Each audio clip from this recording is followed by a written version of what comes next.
Hi folks, ben Sercan. Hi folks, ben Ranya. Hi folks, ben de Defne. Sizlere yeniden University of Limerick podcast stüdyosundan sesleniyoruz şu anda. İkinci bölümümüze hoş geldiniz. Umarım birinci bölümde sizi çok sıkmadan kendimizi anlatabilmişizdir diye düşünüyorum. İkinci bölümümüzün konusu tabii ki de daha eğlenceli. 2025'in en beklenilen ve en çok konuşulan konularından, başlıklarından bir tanesini seçtik sizin için. Tabii ki de ne söylüyoruz bugün? Seks. Evet, seks hakkında konuşuyoruz arkadaşlar. Hepinizin beklediği o seks konusuna gireceğiz. Aslında birazcık insanların seks başlığını gördükten sonra beklediklerini bulacaklar mı burada? Birazcık soru işareti, birazcık ters köşeye doğru gidiyor olabiliriz aslında. Evet. Buna hangi açıdan peki, yani seks diyoruz da sekste ne konuşacağız? Kimse tabii ki de arkadaşlar burada üçümüz de yani yattığımız, kalktığımız, insanlarla yaşadığımız tabii ki anlık spesifik cinsel ilişkiyi anlatmayacağız size. Burada bunu baştan bu öyle bir podcast değil. bunu büyük puntolarla size söylemiş olalım. Burada aslında yapacağımız konu birazcık Türkiye ve İrlanda arasındaki seksin neden 2025 yılında hala tabu olarak görülüp konuşulamıyor olması, yani neden insanlar seks konusunu konuştuğunda ayıp, lütfen konuşmayalım, bilmem ne, bunu sonra konuşalım, bilmem ne, şu an ortalıkta ulu orta konuşmayalım şeklinde düşünüyorlar. Bunu birazcık masaya yatıracağız biz bugün.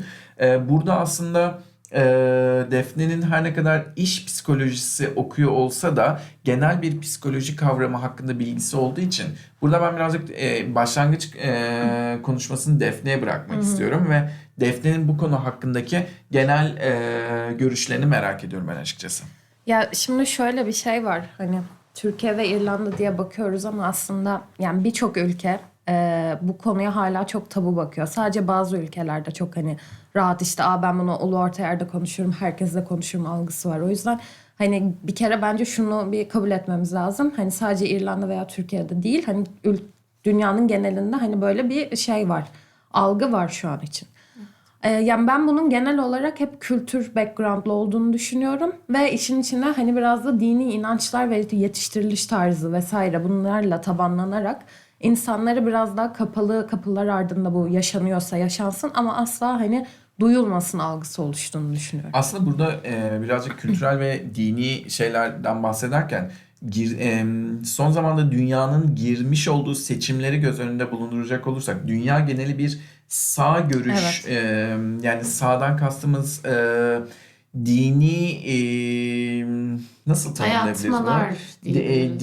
Dini baskı da demek istemiyorum aslında. Bu tam bir baskı da değil ama sağ görüşün yükseldiği bir dini politikaların yükselmiş olduğu bir seçimlerden çıkmış olmasına da bağlamak istiyorum. Çünkü İşte son seçim, Amerika seçimi tamamen sağ tarafın kazanmış olduğu. Türkiye'nin bir önceki girmiş olduğu seçim yine sağ tarafın. Şu anda İrlanda'nın 2024'te yanlış hatırlamıyorsam 2024'te genel seçim yapıldı ve İrlanda'nın da sağ tarafı kazandı. Genel İtalya'ya bakıyorum sağ, Almanya'ya bakıyorum sağ, Fransa'ya bakıyorum sağ. Hatta Almanya nereden baksan o kadar özgürlükçü, her şeye okey olan ülkenin gitgide daha da büyük bir sağ görüşe doğru kaydığı görünüyor. Ve son dönemde Trump'ın yaptığı açıklamalar, işte 2 tane cinsiyet vardır, erkek ve kadın ve onun dışında işte LGBT plus ve trans cinsiyetlerin bununla mücadele etmeye çalışacaklarını falan söyler. Bu insanların aslında bu konuyu konuşmak isteyen ve bu konu hakkında düşünceleri olan insanlara da bunu aslında bu doğru değil, bunu konuşmayalım. Evet. Bak dünya böyle, yani adam, yani koskoca Trump bunu diyor. Hani biz niye bu konuyu konuşuyoruz ki gibi bir bakış açısına da itiyor olabilir. Sen ne düşünüyorsun Ranya bu konuda? Yani evet olabilir ve hani ya ben şunu aslında bu konuyu düşündüğümde şöyle gidip benim İrlandalı olan bir arkadaşıma sordum. Yani dedim ki sizin hani normalde gün içerisindeki konuşmalarınızda, arkadaş buluşmalarımızda neden hani seks konusu bu kadar açılmıyor? Çünkü Türkiye'de biz biraz daha hani rahatız bu konuda sanırım.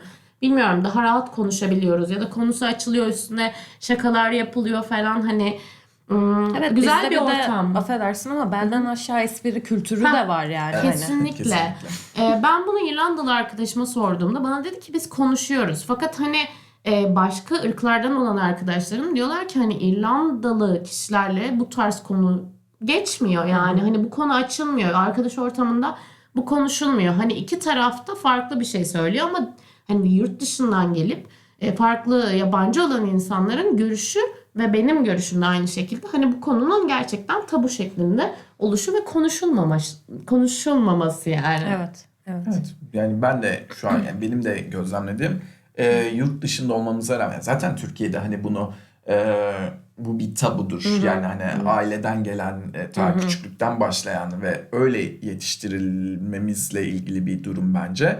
Ama yurt dışında, Avrupa'da, hani hep Avrupa özgürlükler ülkesi deriz ya, Avrupa'da olmamıza rağmen yani hala bu tabu olarak konuşuluyor bence. Evet ya, bir de şöyle bir şey var, işte bu daha Asya taraf veya işte Türkiye, Orta Doğu, yani hani Avrupa olmayan taraf diyeyim. Hani hep böyle bir şey algısı oluyor Avrupa ve Amerika'ya. Tamam, okey, onların da bir dini var ama onların dini çok daha rahat ya da işte bazı şeylere göz kapayabilen bir din. Ama hani onu biraz daha işte ilerleyen konuşmada tabii daha açacağız ama hani bir şey oluyor yani, onların da kapalı bir dini var aslında. Hani hep bir şey ön yargısı var. Onlar hani dinsiz ya da işte hani böyle bir şeyleri var. Ama hani şunu unutmamak lazım. Yani onların da inançları var. Onlar da kapalı inançlarla büyüyorlar. O yüzden hani ben şok olmuştum burada böyle çok tabu karşılandığında ama bunları da unutmamak lazım. Burada zaten bir Katolik kültürü var. Yani o kültür gereği bir tabu oluşumu söz konusu zaten. Kesinlikle ben onu gördüğümde şaşırdım yani. Hatta biz bugün bu toplantıyı yaparken bu konuyla ilgili Defne ile ve Rania ile konuşmuştuk. Üniversitenin içerisine herkes girebildiği için tabii ki dışarıdan liseli veya ortaokul veya ilkokul öğrencileri de girebiliyor çok rahat bir şekilde. Biz sürekli üniformalı, kırmızı ve mavi üniformalı, dışarıdan büyük ihtimalle liseli olduğunu tahmin ediyorum. Evet. Öğrencileri görüyoruz kantinlerde ve hala bacak, yani bilek, ayak bileklerine hizasına kadar uzun, burada lütfen linçlemeyin ama sanki dış görünüş bir rahibe kıyafetini anımsatan bir kıyafetle liseye gidiyorlar. Lise kıyafetleri o şekilde, yani hani bizde vardır ya, yani hepimiz lisede gördük. Kızlar o eteklerinin bellerini kıvırırlar. Yani bunu sadece cinsellik olarak bakmayın. Hani genellikle o etekler biraz kısalır veya diz üstüdür, dizdedir. Ama burada bu şekilde bir etek yok arkadaşlar. Buradaki etekler ayak bileklerine kadar, özellikle liselerdeki kızlar için konuşuyoruz. Uzun, dümdüz, kalın da bir kumaştan oluşan bir kıyafetle geziyor. Çünkü burası gerçekten özellikle İrlanda'nın konumundan da dolayı Kuzey İrlanda, Güney İrlanda'nın ayrılması din savaşlarıyla alakalı olduğu için burası çok Katolik bir ülke. Yani İtalya kadar belki değildir ama neredeyse bir İtalya kadar diyebileceğimiz Katolik bir ülkede olduğumuzu da unutmayalım bu noktada. Evet. Orada şuna değinmek istiyorum. Mesela Türkiye'de özel okul kavramı çok yaygın ve hani sen hocadan azar yiyorsun ama sonra yoluna devam ediyorsun. Ama burada özel okul diye bir kavram yok ve genel olarak hani devlet okulları da aslında dini okullar oluyor. İşte bir kiliseye bağlı oluyor vesaire ve senin o hani kuralı geçme gibi bir şansın da yok. Tabii ki. Hani gece hayatlarında ya da hafta sonu hani minicik şortlarla vesaire çıkıyorlar, ediyorlar ve kimse de bu arada dönüp bakmıyor. Ama bir yandan da böyle ikili hayat yaşar gibi okula da o strict, yani hani o şeyle yasa yalnız kurala uyarak hani bileğine kadar etekle gidiyorlar. Ama hani etek boyu konuştuğumuz yeter yani. Kesinlikle. Ben buradan konuyu alıyorum ve birazcık da artık işin eğlenceli kısımlarına doğru girelim derim ben.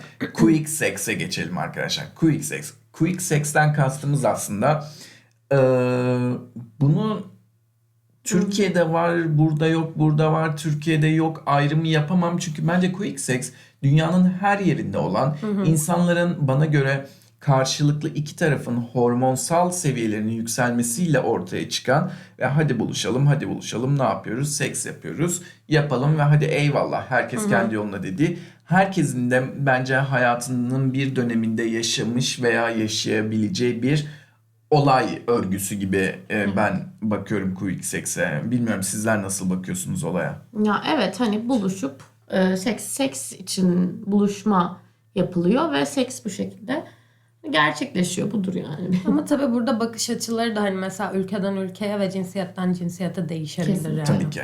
Yani burada şey devreye girer çok rahat bir şekilde. Yani Türkiye'deki kız erkek, erkek erkek, kız kız ilişkilerini düşünüp Avrupa'daki erkek kız, erkek erkek ve kız kız ilişkilerini masaya yatırdığımızda tabii ki çok büyük farklar var. Aynen. Benim burada sadece söylemek istediğim şey şu. Her iki taraf içinde bir quick sex var. Evet. Yani bence. Evet. Bilmiyorum. Kesinlikle. Burada aslında Ranya'nın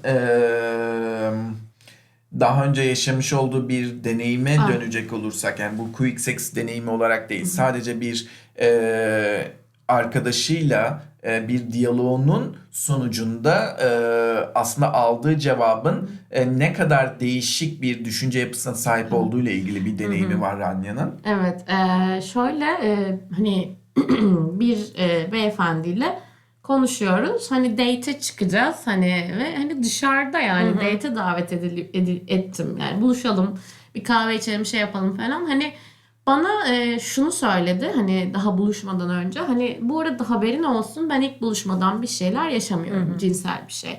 Yani şöyle bir şey var. İlk başta bunu söylemesinin nedenini anlamış Tuhaf değilim. karşılığı. Tuhaf, evet.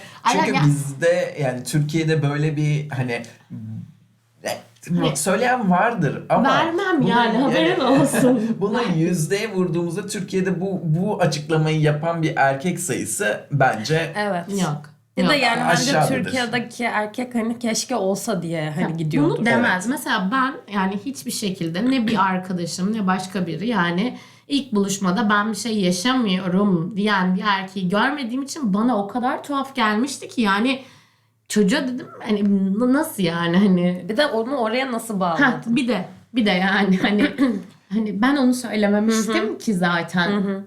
Ama demek ki o da tepki gördüğü için karşı taraftan bunu söyleme gereği duydu. yani olabilir. Bana olabilir. öyle geliyor. Ama Olabilir. genel olarak iletişim konusunda da özellikle de bu başlık altında bakarsak daha açıklar. Kesinlikle yani daha açık bir şekilde hani İstiyorum ne ya da istemiyorum Aynen diye. kesinlikle yani o zaten şeydir, onlar konur yani ortaya, bu nedir ne değildir, o şekilde Aslında devam eder. bu güzel bir şey. Çünkü burada herkes sana açıkça söylüyor. Quick sex istiyorum, ilişki istiyorum, istemiyorum, bla bla bla. Ama Türkiye'de quick sex yapmak istese de toplum tarafından veya karşı taraf tarafından yanlış anlaşılacağını düşündükleri için insanlar quick sex, yani evet seks yapmak istiyorum. Yani ben seninle sadece seks yapmak Aynen. istiyorum. Fizikin çok güzel. Sana baktığımda çok etkileniyorum ama ben seninle sevgili olmak istemiyorum. Sadece seninle bir cinsel bir şeyler yaşamak istiyorum ve sonra herkes kendi yoluna arkadaşım.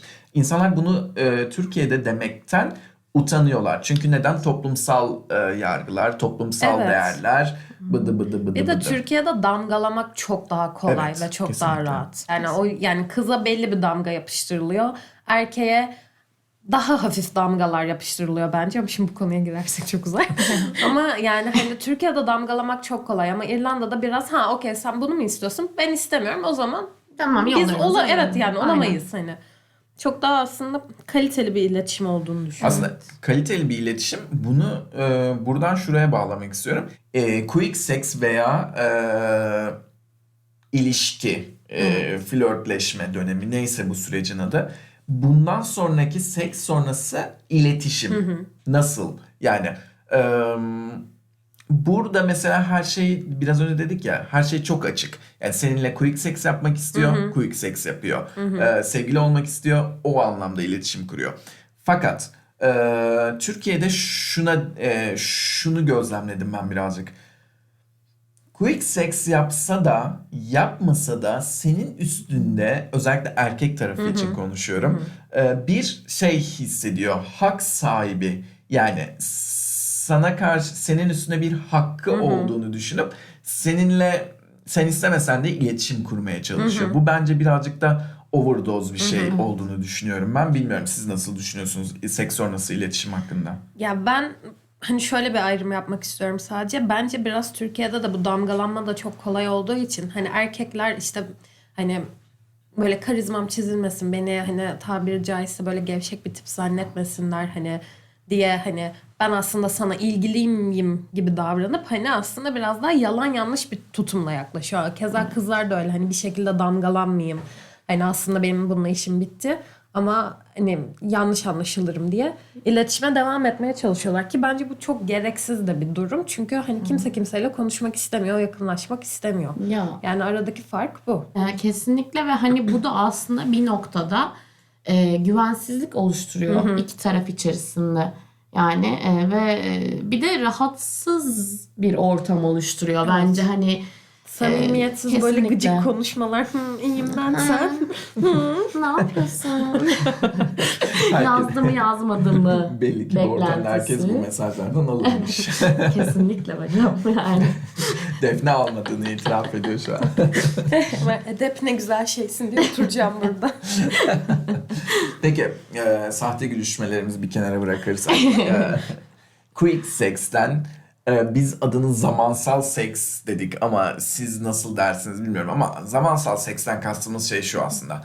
Bir kişiyle flörtleşiyorsun, bu bir flört sürecin var, işte bu 1 ay olabilir, 2 ay olabilir, 1 hafta olabilir, 2 hafta, neyse bu süreç, sizin yaşadığınız süreç neyse o sürecin içerisinde flörtleşirken ve yolculuğunuz aslında bir ilişki yolculuğuna doğru giderken yaşadığınız sekse biz kendi aramızda zamansal seks dedik aslında. Siz ne düşünüyorsunuz zamansal seks olarak? Yani eğer karşılaştıracak olursak Türkiye ile İrlanda konusunu ya bir kere şöyle Türkiye'de biraz daha bu tarafa evrilme eskisi kadar yok bence. Yani ilk baştan daha böyle quick sex tarzı başlayıp sonradan zamansal ilişki dediğimiz konuya geçiş yapılıyor aslında. Ama İrlanda'da bu konu biraz daha bence erkeklerin karşı tarafa yani karşılıklı herkesin birbirine olan saygısı biraz daha bu noktada fazla olduğunu düşünüyorum. Bir de artı karşılıklı zaten açık olduğun için hani ben bunu istiyorum, şunu istiyorum şeklinde devam ettiğin için zaten hani orada o noktada zaten o evriliyor bir şekilde oraya doğru gidiyorsun yani. Hani ben buradaki zamansal seks kavramının daha sağlıklı ilerlediğini düşünüyorum açıkçası. Ya şimdi ben hala bu terime de alışamadığım için hani açıklamasanız zaten bu tam olarak neydi bir açıklayabilir miyiz diye girecektim ama yani mesela nasıl bir fark olduğunu düşünüyorsun? Yani bence burada Rania şey de demek istiyor. Kişilerin saygı duyduğunu sana fakat Türkiye'de bu saygının Türkiye saygı duymuyor gibi bir cümle kurmayacağım Kesinlikle ama öyle değil. Türkiye'deki bu saygının limitinin bir tık daha düşük olduğunu anladığım kadarıyla savunuyorsun. Evet. Buradaki saygı oranının erkekler tarafından kadınlara, belki de kadınlar tarafından erkeklere, tek tarafa bakmamak lazım, daha yüksek seviyede kaldığını gösteriyor. Ben zaten bu konuda hani açıkçası biz sizinle toplantıda konuştuğumuz gibi saygı işin içinden çekildiği anlamda yani o unrespectful sınırlarına girdiğimizde bu bence ilişki olmuyor zaten. Bunun adı başka bir şeye doğru gidiyor. Bu da çok hoş olmayan. olmayan bir yere doğru gidebilir aslında diye düşünüyorum. Her ne kadar quick sex, zamansal seks vesaire desek de aslında bilmiyorum siz nasıl gözlemliyorsunuz ama buradaki ve Türkiye'deki iki erkek oranını da karşılaştırdığımda eşit olarak görüyorum. Bir tık hani azgınsal hani çok horny bir Aynen. erkek kitlesi var. Özellikle son dönemlerde dünyada bilmiyorum. Türkiye zaten bence böyle. Ama ben İrlanda'da da özellikle bachelor tayfa yani lisans öğrencilerinin bu konularda bir tık daha o hani gençliğin de vermiş olduğu ve bir kız görünce böyle hani gerçekten ağzının suyunun akmasını görebileceğimiz boyutlarda bir seks düşkünlüğü olduğunu gözlemledim ben Evet. birazcık burada açıkçası. Ben bir itirafta bulunabilirim. Evet, tabii ki de bulunabilirsin. Diye sen daha önce bahsetmiştin ya. Ben bunu undergrad grup olarak algılamadım. Bütün bekarlar hakkında konuşuyorsun zannetmiştim mi? Diyorum ki yani aslında öyle de değiller ama hani falan diye. Şu an aydınlandım. Teşekkür ederim. Ya sanırım hani kanları hızlı akıyor gençlik dönemleri dolayısıyla. O yüzden vücuda da çok fazla kan gittiği için böyle bir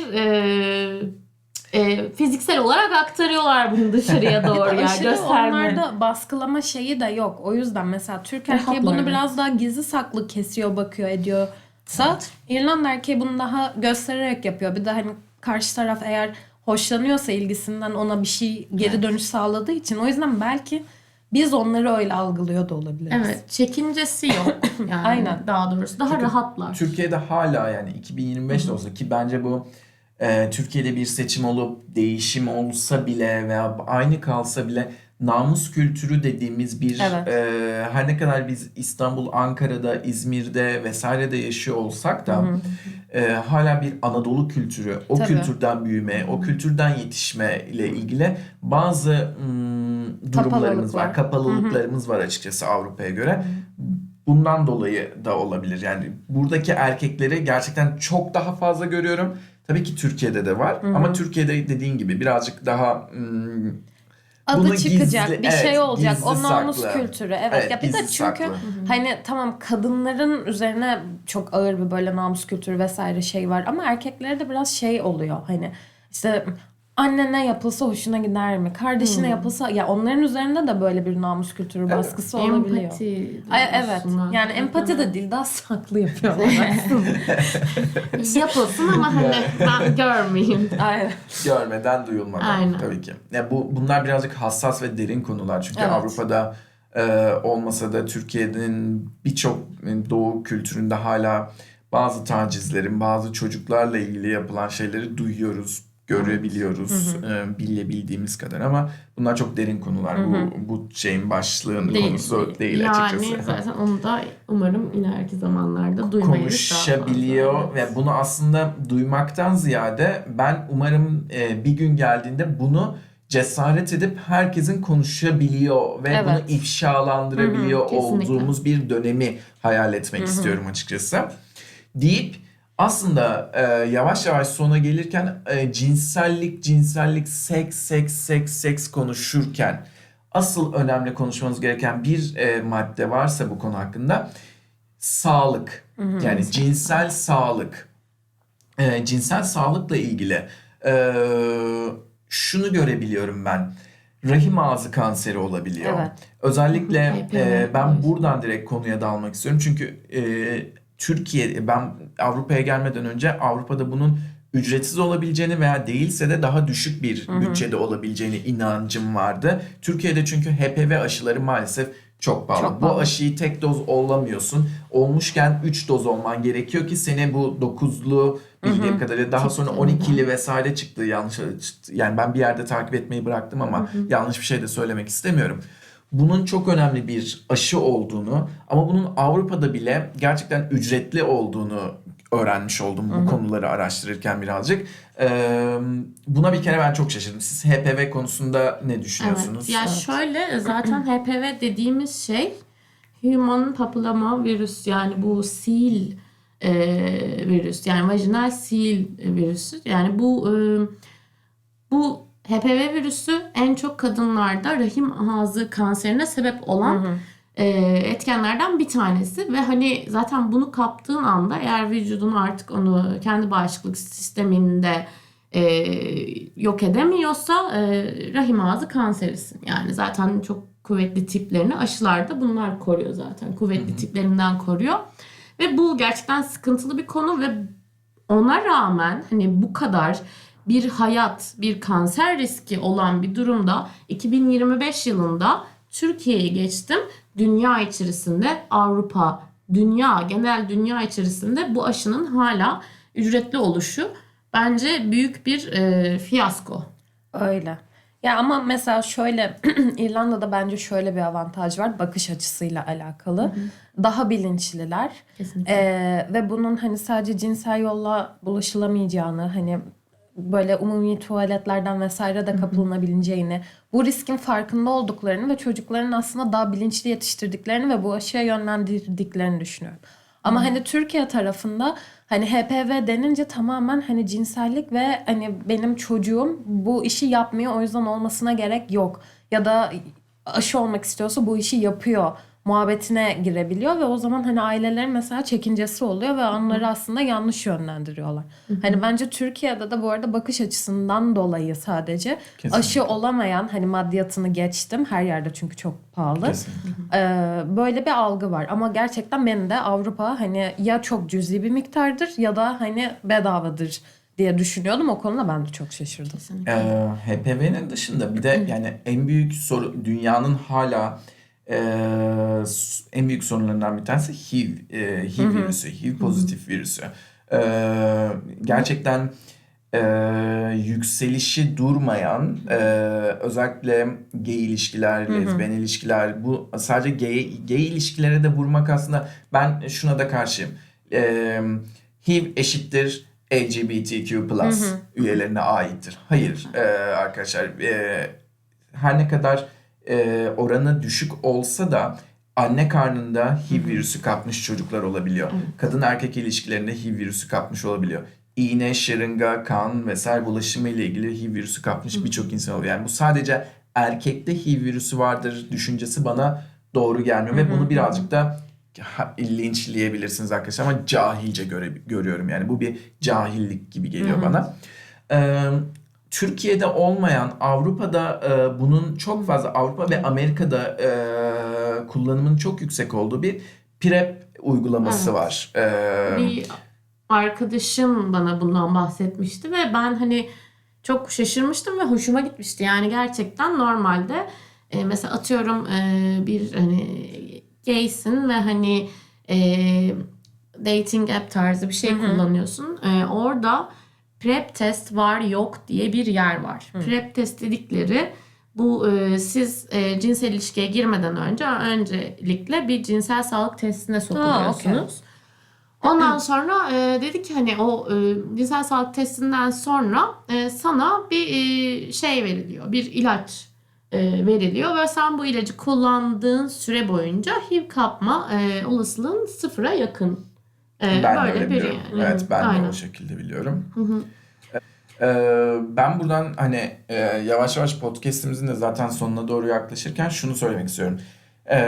Arkadaşlar, test yaptırmaktan bence korkmayın. Yani tehlikeli bir ilişki yaşadığınızı düşünüyorsanız veya bunun sağlıklı da olduğunu düşünüyorsanız her 6 ayda bir veya yılda bir kere kadınlar bence testini yaptırmalı. Erkekler kendi testlerini yaptırmalı. Bu çünkü ne ayıp bir şey, ne günah bir şey.